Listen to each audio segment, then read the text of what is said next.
your child. That is not something you can hide from any more than you can ignore it.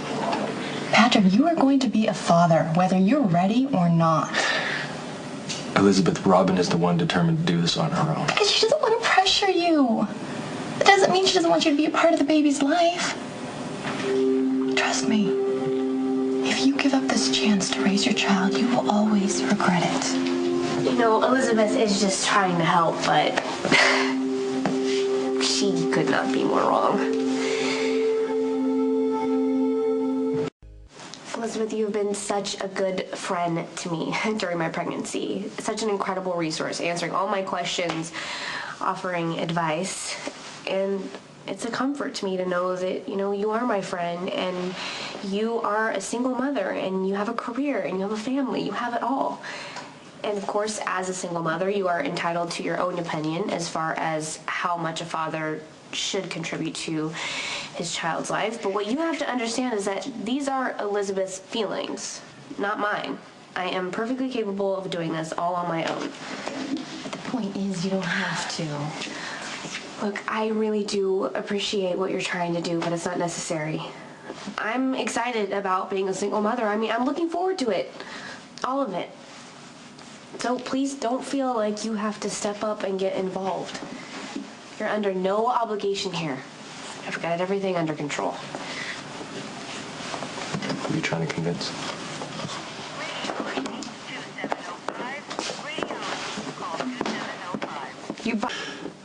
What you and Patrick do is your choice. I had no right to intervene.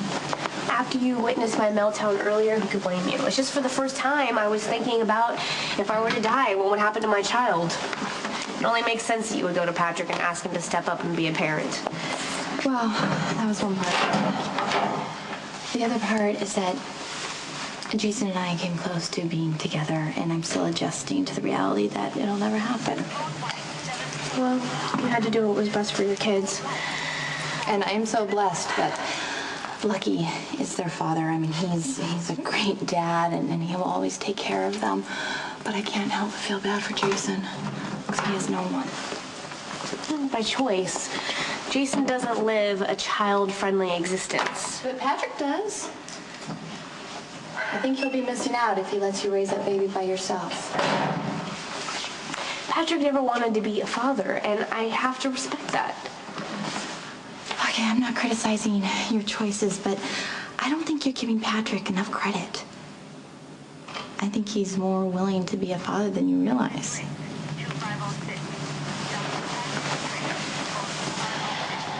Started this blog, the purpose was to reach out to other expectant mothers and try to prepare myself as a single mother that's about to bring in this little being into my world. But I find it kind of ironic because it seems like the subject I discuss the most is the baby's father. And Robin. hold that thought, please. You know, I'm kind of in the middle of something, so it would be great if you could just come back later. Well, the blog can wait, this can't. Look, I've been thinking about what Elizabeth said, and she's right. This baby's gonna come, and I'm gonna be a father, whether I'm prepared or not. Okay, but this baby isn't coming for months, so why start stressing about something that hasn't even happened yet? I'm just trying to understand my role in all this. Okay, but there are no expectations here. I told you that I am completely prepared to do this on my own. Yes, you've told me that 100 times. Well, apparently not enough, because now we're having this conversation. Robin, I am the father of this baby. Now it's time we figure out what that means. I told you that I was ready to have a child. You said, no kids, I don't want to be a father. That's not part of the plan. I mean, has something changed? Yeah, Robin, everything's changed. You have a baby growing inside of you. A life that I helped create, and I don't want to miss who that child is going to become. But most of all, I don't want that child growing up feeling unloved or unwanted because it wasn't part of some plan. I can't help but think that I'm going to be a lousy father. Why would you think that? I didn't really have the best role model. And my dad put work in front of everything. And when my mother died, he completely abandoned me. I don't know the first thing what a kid needs or how a father thinks. And I'm not talking about being a coach of Little League or helping with the homework before dinner. I'm talking about being present in a child's life, being available. I worked so hard at being a surgeon that if I start thinking about a child, my work is inevitably going to suffer.